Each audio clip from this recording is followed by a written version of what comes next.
What's up, guys? Thanks as always for supporting the show. It would mean a lot to me if you would take a second to scroll down and hit that subscribe button so you don't miss any more of our videos.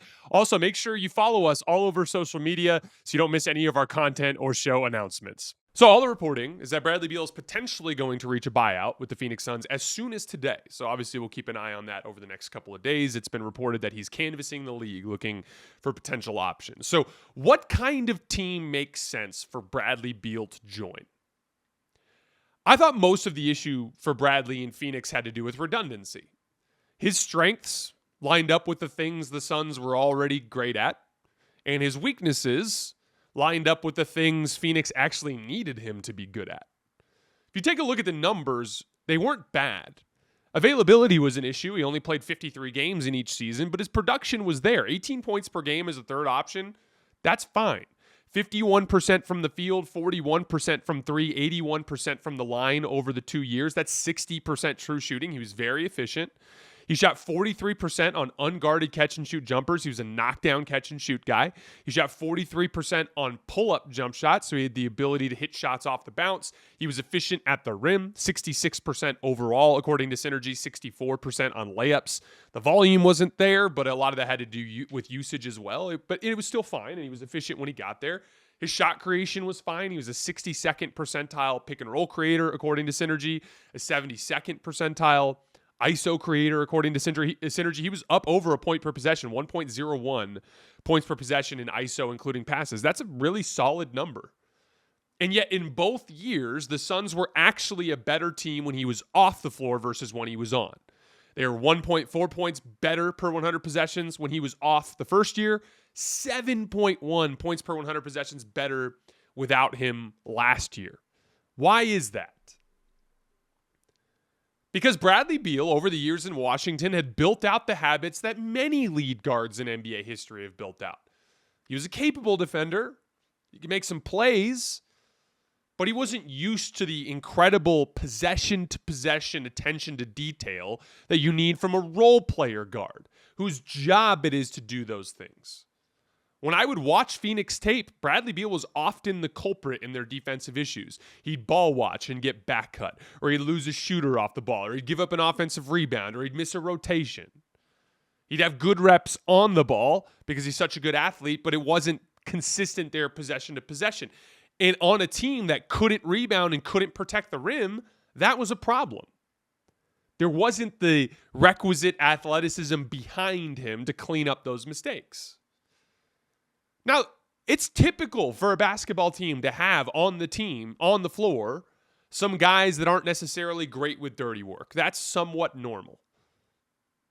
But usually the other three guys, or four guys, or two guys, however many it is on the floor, usually those guys are professional dirty work players.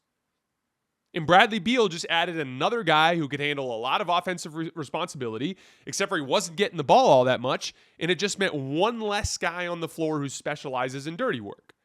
And then Phoenix exacerbated the issue by bringing Tyus Jones into the mix.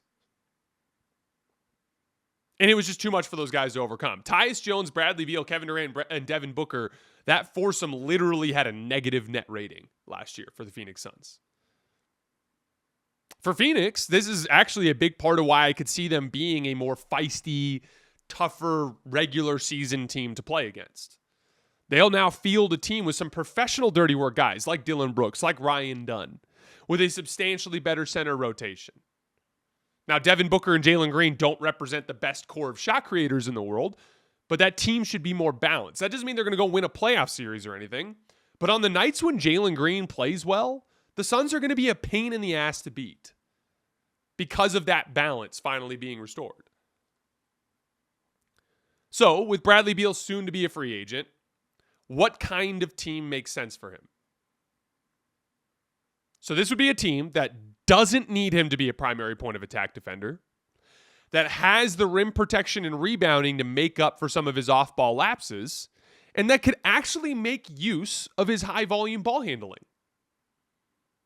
There are actually a few teams that make sense here, but we got to start with the obvious one. We had a trade this morning. The Jazz, the Clippers, and the Heat engaged in a 3-team deal. Sends Norman Powell to Miami. They've been in desperate need of some reliable scoring punch off of Tyler Herro. Norm is a really nice option for them there. Kevin Love and Kyle Anderson in a second-round pick to the Utah Jazz. And then John Collins to the Clippers.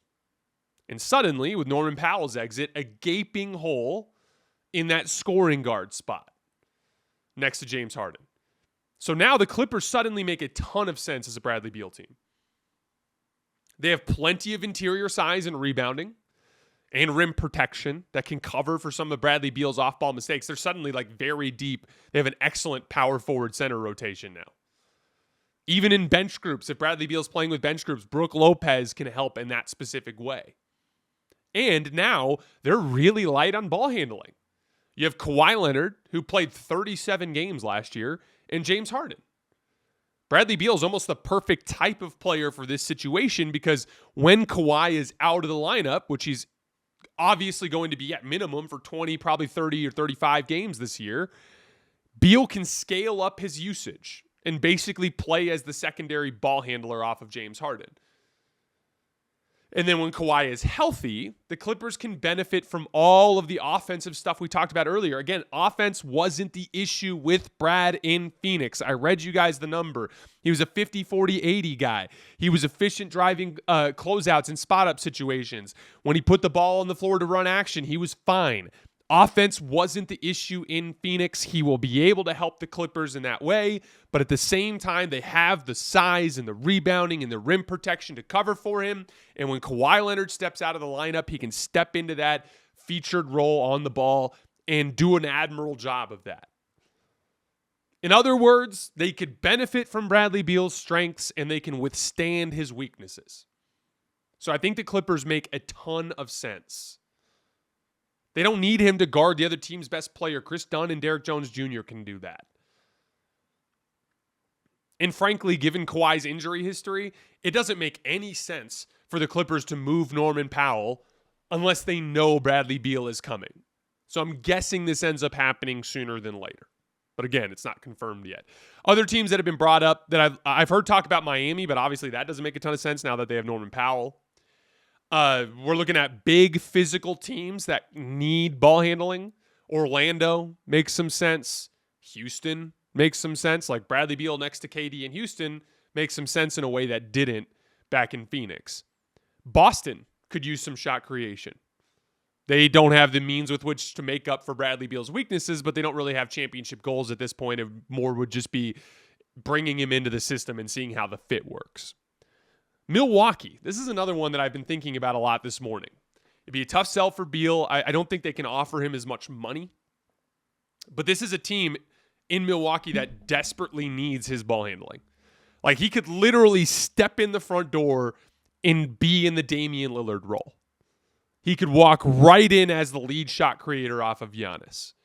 And Brad's in a similar situation to what we talked about with DeAndre Ayton, where he's a guy who puts up big numbers and has kind of some splash surrounding his name, but there's obvious impact metrics that kind of undercut his value over the last couple of years, which again, I think a good amount of that has to do with fit, but the reality is those numbers exist. And so Beal's kind of a distressed asset at this point.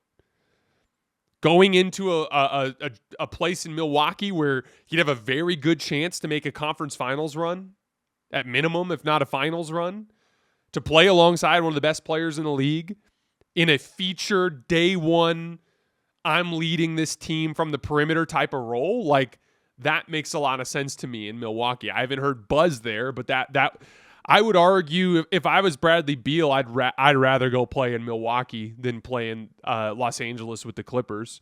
Substantially tougher conference. Like Bradley Beal goes to the Clippers, there's still a just as likely chance as not that they get eliminated in the first round again.